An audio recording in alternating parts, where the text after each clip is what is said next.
एक बहुत ही खूबसूरत सा दश अवतार परफॉर्मेंस लेके, जिसमें आपको बहुत सारी चीज़ें देखने मिलेगी, बहुत सारी चीज़ें सीखने मिलेगी, जो लेकर आ रहे हैं students from 6 to 11 standard. So let's welcome the students from 6 to 11 standard on the stage for the next beautiful Dasha Avatar performance of this beautiful annual day.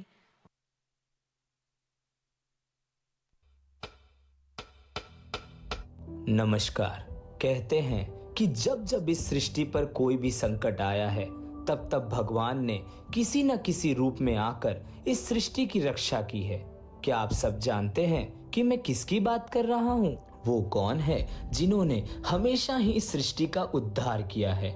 मनुष्य हो या देव, हमेशा से ही अलग अलग रूप में आकर उनकी रक्षा की है। तो चलिए आप और मैं हम मिलकर जानते हैं कि वो कौन है जिसने इस सृष्टि का उद्धार किया, वो कौन है जिसने अलग अलग रूप में आकर हम सबकी रक्षा की।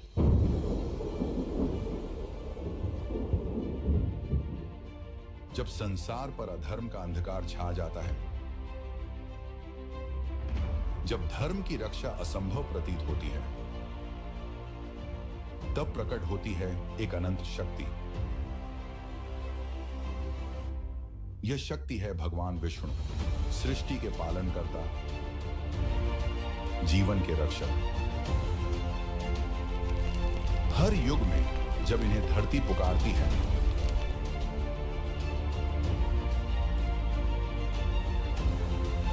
तब भगवान विष्णु विभिन्न शक्तियों के रूप में अवतार लेते हैं।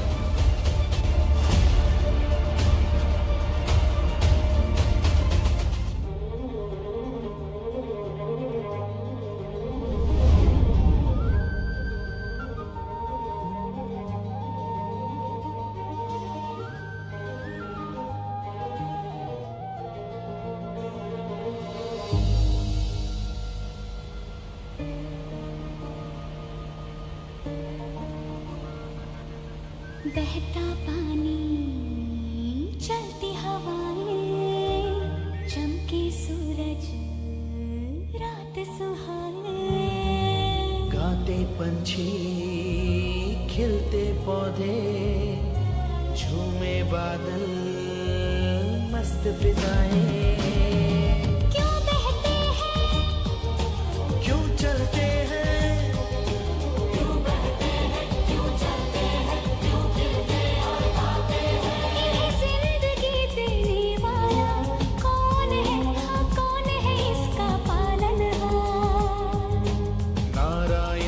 वर्द हस्त से चलता जाए ये संसार। नारायण के वर्द हस्त से चलता जाए ये संसार।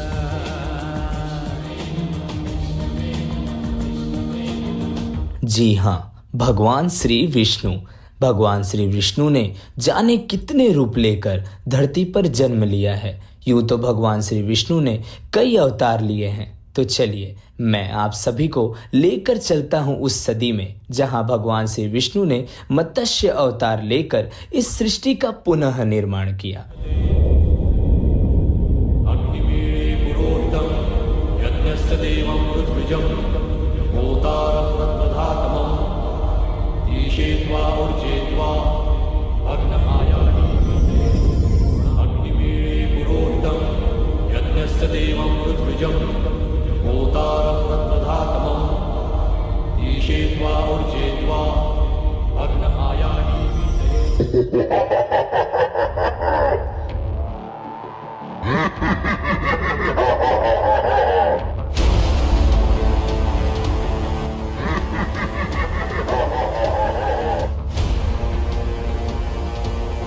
ब्रह्मदेव निद्रावस्था में, यदि मैं इनकी वाणी का आत्मसात कर लूं, तो मैं भी इनकी तरह अमर हो जाऊंगा।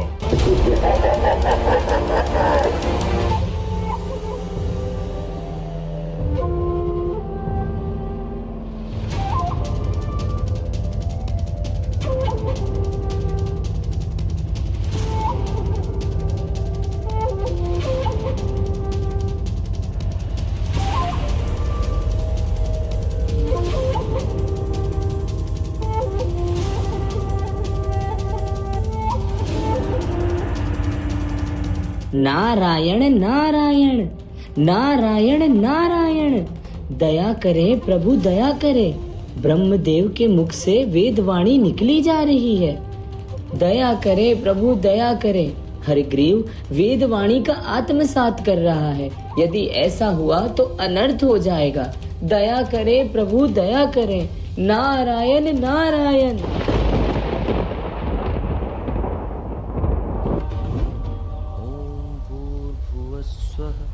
ऋषि सत्यवत मेरा परम भक्त है। वो दयालु है, विवेकशील है। मनु के दायित्व के लिए मैंने उसका चयन किया है।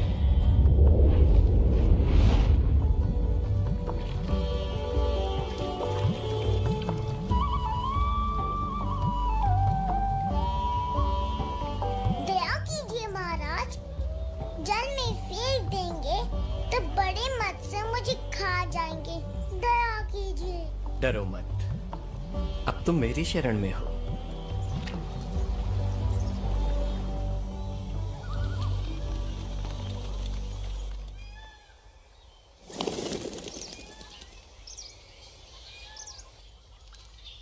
ऐसे क्या देख रहे हैं महाराज? आपका कमंडल तो मेरे लिए छोटा है। किसी बड़े पात्र में डाल दीजिए मुझे।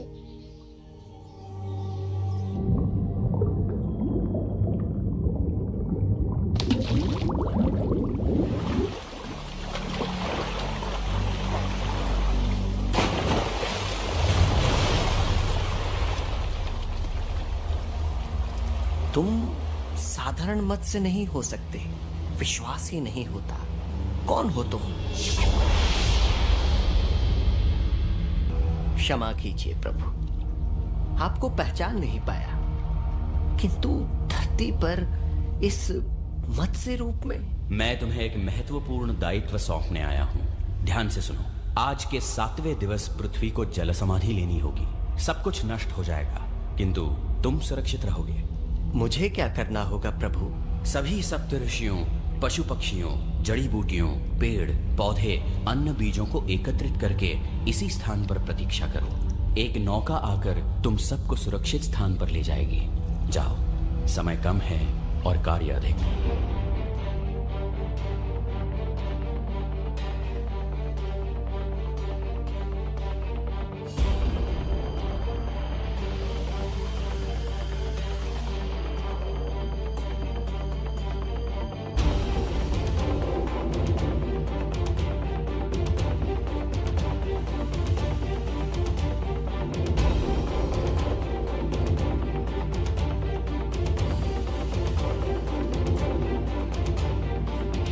भगवान श्री विष्णु ने मत्स्य अवतार लेकर इस सृष्टि का पुनः निर्माण किया। समय इसी तरह गुजरता है। एक वक्त आता है जब ऋषि दुर्वासा इंद्रदेव को स्नेहपूर्वक पुष्प भेंट करते हैं, पर वो तो ठहरे। इंद्रदेव अहंकार में उन्होंने उस पुष्प की माला को ऐरावत को दे दी।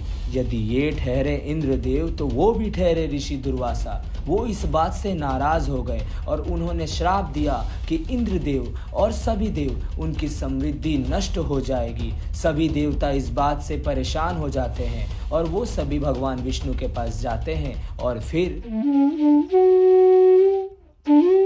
प्राचीन काल में जब ब्रह्मांड अपने चक्रात्मक मार्ग पर आगे बढ़ रहा था, तब देवताओं की शक्ति और प्रभाव क्षीण होने लगे। असुर अपनी अडिग शक्ति के साथ और अधिक प्रबल हो गए। समाधान की तलाश में देवता भगवान विष्णु के पास मार्गदर्शन के लिए पहुंचे। भगवान विष्णु ने अपनी अनंत बुद्धि से देवताओं को समुद्र मंथन करने की सलाह दी, जिससे अमृत प्राप्त हो सके। यह अमृत उनके शक्तियों को पुनः स्थापित करेगा और ब्रह्मांड में संतुलन सुनिश्चित करेगा। परंतु इतने विशाल समुद्र को मंथन करने के लिए अत्यधिक शक्ति की आवश्यकता थी। इसलिए देवताओं ने अनिच्छा से असुरों के साथ गठबंधन किया ताकि मंथन के फल को साझा किया जा सके। सागर मंथन के लिए देवताओं और असुरों ने मंदराचल पर्वत को मथानी और वासुकी दिव्य नाग को रस्सी के रूप में उपयोग करने का निर्णय लिया। उन्होंने मंदराचल पर्वत को दूध के सागर के मध्य ले जाकर वासुकी को उसके चारों ओर लपेट दिया। परंतु जैसे ही उन्होंने मंथन आरंभ किया, पर्वत का भार अत्यधिक हो गया। मंदिराचल पर्वत महासागर में डूबने लगा, जिससे देवताओं और दानवों के बीच का प्रयास और संघ संकट में पड़ गया। आसन्न आपदा को समझते हुए भगवान विष्णु ने पुनः हस्तक्षेप किया। उन्होंने अपने आप को कुर्मा के रूप में प्रकट किया, जो एक विशाल दिव्य कछुए का अवतार था। अपने नए रूप में विष्णु महासागर में गहरे उतरे और मंदिराचल पर्वत को अपनी पीठ पर धारण किया, जिससे वह और नीचे डूबने से बच गया। पर्वत के स्थिर होने पर देवों और असुरों ने अपने मंथन को पुनः प्रारंभ किया। सागर हर्षित होकर मंथरित होने लगा और अपनी गहराई से विभिन्न रत्न और प्राणी प्रकट होने लगे। भगवान विष्णु ने अपने कूर्म अवतार में पर्वत को सहारा देकर और समुद्र मंथन की सफलता सुनिश्चित करके अपना कार्य पूरा किया। उन्होंने देवताओं और असुरों दोनों को उनके प्रयासों के लिए आशीर्वाद दिया और देवताओं ने ब्रह्मांड के रक्षक के रूप में अपनी स्थिति पुनः प्राप्त की। धन्य है भगवान विष्णु, जिन्होंने कूर्म अवतार लेकर इतने विशाल पर्वत को भी डूबने नहीं दिया। भगवान विष्णु ने सदैव ही इस सृष्टि की रक्षा की है। एक समय की बात है जब भगवान श्री विष्णु ने वराह अवतार लेकर सृष्टि की रक्षा की थी। तो आइए आप और हम मिलकर देखते हैं कि भगवान श्री विष्णु ने कैसे वराह अवतार लिया।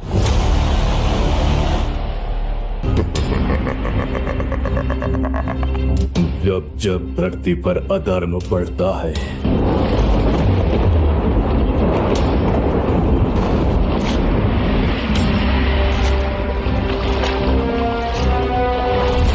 तब तब धरती के पालनहार अवतार लेते हैं।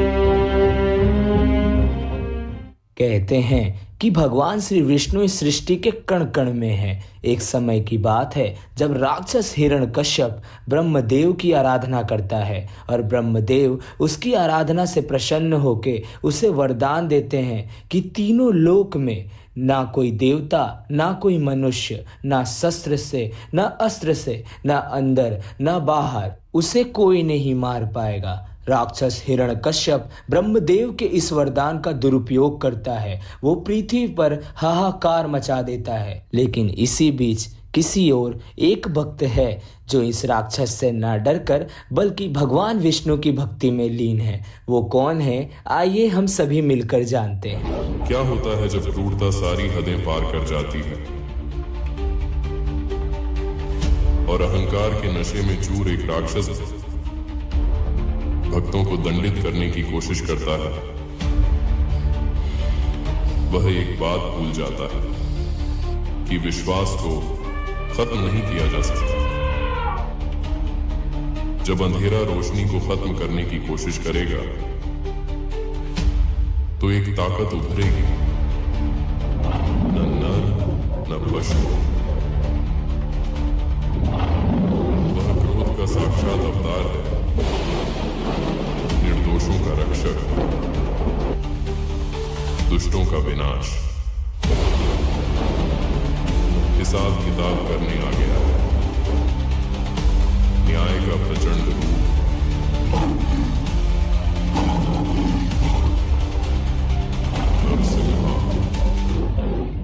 समय सही गुजरता जा रहा था। एक समय की बात है जब भगवान श्री विष्णु ने वामन अवतार लिया। चलिए आप और मैं मिलकर देखते हैं कि श्री विष्णु ने ये अवतार क्यों लिया। जब शक्ति की कोई सीमा नहीं रहती और अभिमान सारी हदें पार कर जाता है, संतुलन बहाल करने के लिए प्रभु जन्म लेते हैं।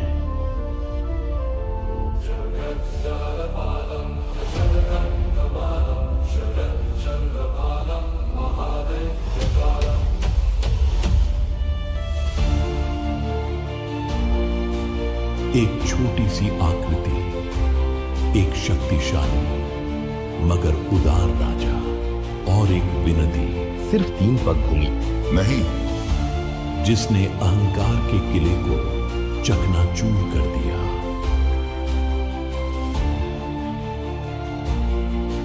विनम्रता की एक ऐसी गाथा का गवाह बने जिसने घमंड पर विजय प्राप्त की। भगवान श्री विष्णु के कई अवतार के बाद ये तो तय था कि जब जब पृथ्वी पर कोई संकट आएगा भगवान श्री विष्णु अवश्य आएंगे। एक समय की बात है जब पृथ्वी लोक का शासन क्षत्रिय राजा करने लगे। वे निरंकारी लोगों पर अत्याचार करने लगे और फिर भगवान श्री विष्णु ने धरती पर पुनः जन्म लिया। अंधेरे में डूबती दुनिया में आशा धूमिल हो रही थी। जब तक वह नहीं आए, पृथ्वी के पुत्र, देवताओं के योद्धा, स्वयं महादेव द्वारा सिखाए गए परशुराम, जिसकी नियति न्याय के लिए लड़ना है, विश्वासघात के दर्द से प्रेरित, निर्दोषों के खून से प्रेरित, एक ताकत जिसे रोका नहीं जा सकता, एक रोष जिससे जीता नहीं जा सकता। न्याय की शक्ति के सामने अन्यायी और दुष्ट कांपेंगे।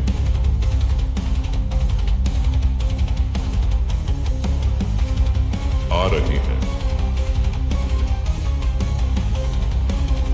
परशुराम।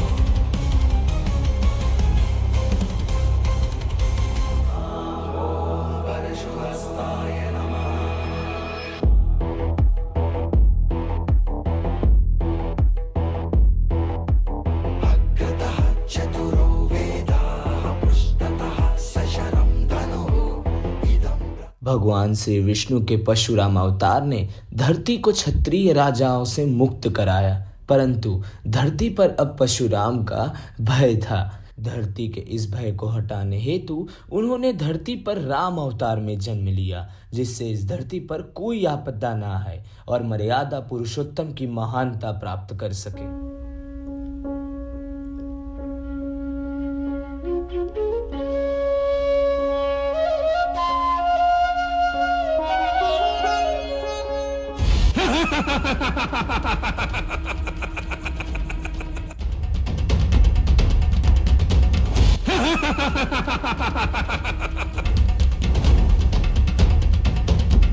मैं लंकेश रावण पृथ्वी लोक से लेकर देवलोक तक किसी में इतनी हिम्मत नहीं कि कोई मेरा सामना कर सके।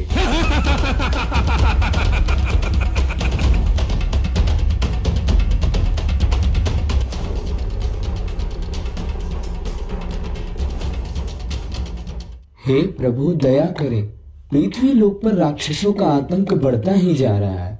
अब आप ही कुछ सहाय करें प्रभु, दया करें।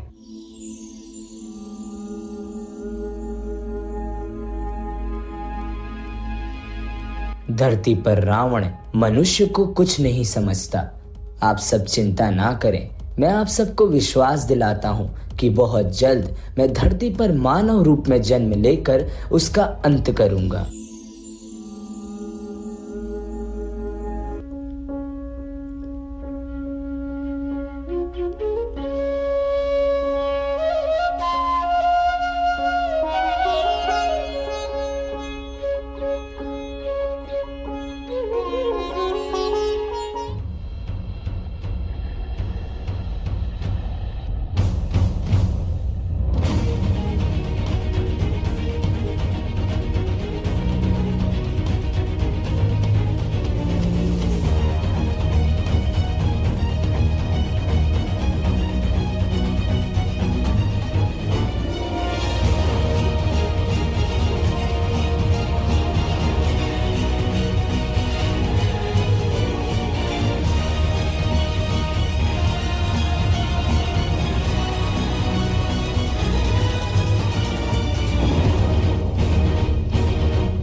बदल जाएंगे, नैना भीगे भीगे जाए, कैसे खुशी ये छुपाए, राम आएंगे। कुछ समझ न पाए, कहाँ फूल बिछाए, राम आएंगे। नैना भीगे भीगे जाए, कैसे खुशी ये छुपाए, राम आएंगे। कुछ समझ न पाए, कहाँ फूल बिछाए, राम आएंगे।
भगवान विष्णु के राम अवतार के पश्चात सब कुछ सही चल रहा था।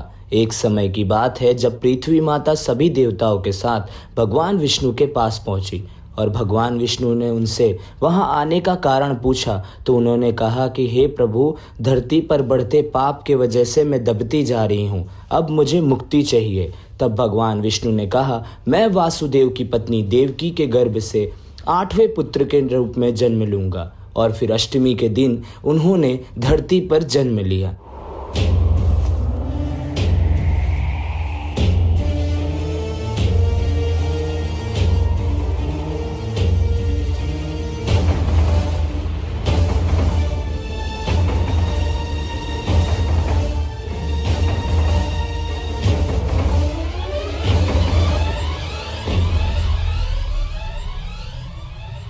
भगवान श्री विष्णु ने कृष्ण रूप में जन्म लेने के पश्चात अनेक लीलाएं रची और फिर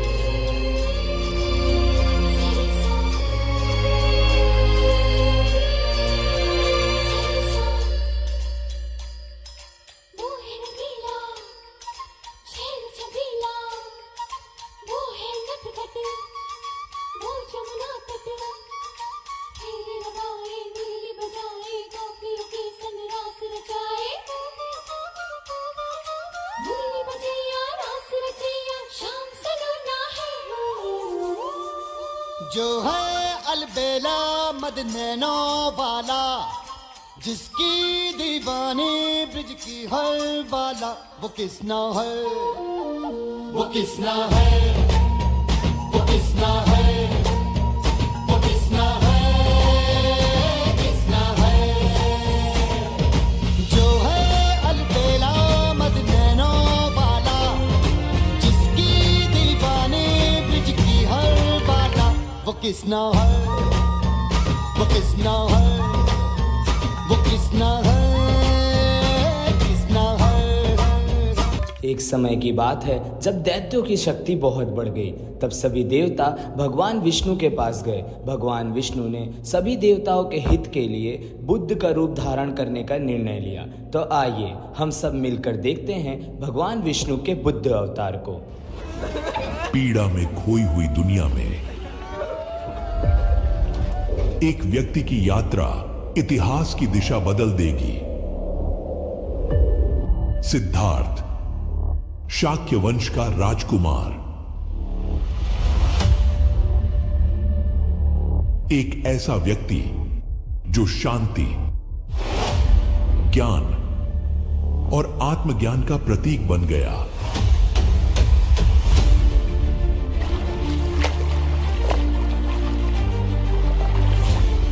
एक आत्मा जिसने दुख से मुक्ति का मार्ग खोजा, परीक्षणों, प्रलोभनों और आंतरिक लड़ाइयों से जीतकर उन्होंने सिखाया कि सच्ची खुशी धन या शक्ति में नहीं, बल्कि आंतरिक शांति में है। मन, शरीर और आत्मा को जगाने की एक यात्रा। बुद्ध, जागृत जीव। भगवान श्री विष्णु ने एक के बाद एक अवतार लेकर मनुष्य और देवताओं की रक्षा की। भगवान विष्णु के 9 अवतार के पश्चात इंतजार है विष्णु भगवान के 10वें अवतार की। ये 10वां अवतार वो है जो आज भी मौजूद है। तो आइए आप और हम सब मिलकर देखते हैं भगवान विष्णु के 10वें अवतार को।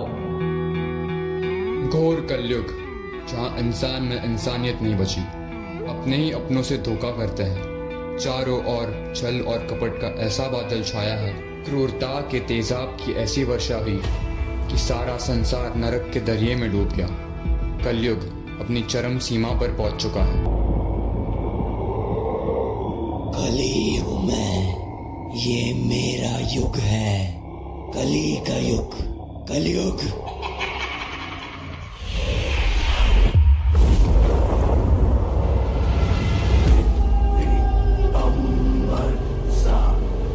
समंदर सारी दुनिया मेरे अंदर, मेरे इशारे चुका दे सितारे। मैं ही आत्मा, मैं परमात्मा।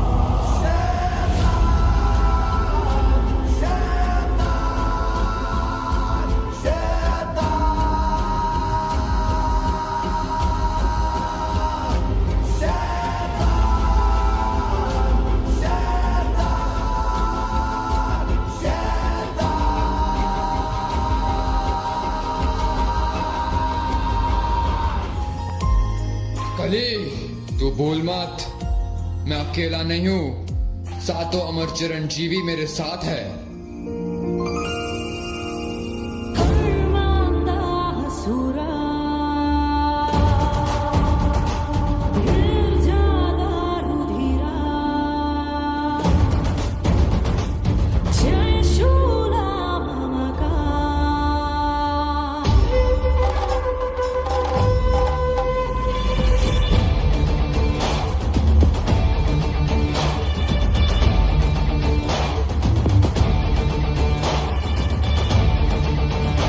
जब जब धरती पर पाप का साया बढ़ेगा, मैं अवतार लेकर उसका विनाश करूंगा।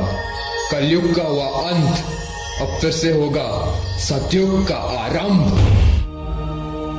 पर इस प्रकृति धारा को किसी विकृति ने ललकारा, पर इस प्रकृति धारा को किसी विकृति ने ललकारा। धर्म का सूरज लगा डूबने, घिर आया जब अंधियारा।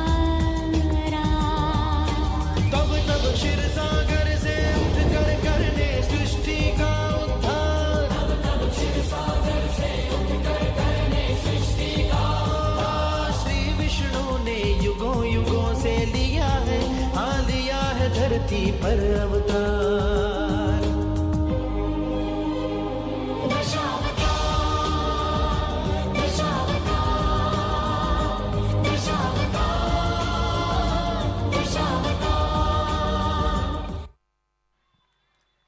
जोरदार तालियां हो जाए फॉर आवर टैलेंटेड नमस्कार। Amazing students. सभी पेरेंट्स अपनी अपनी जगह पर खड़े होकर ये परफॉर्मेंस तो स्टैंडिंग ओवेशन डिजर्व करता है।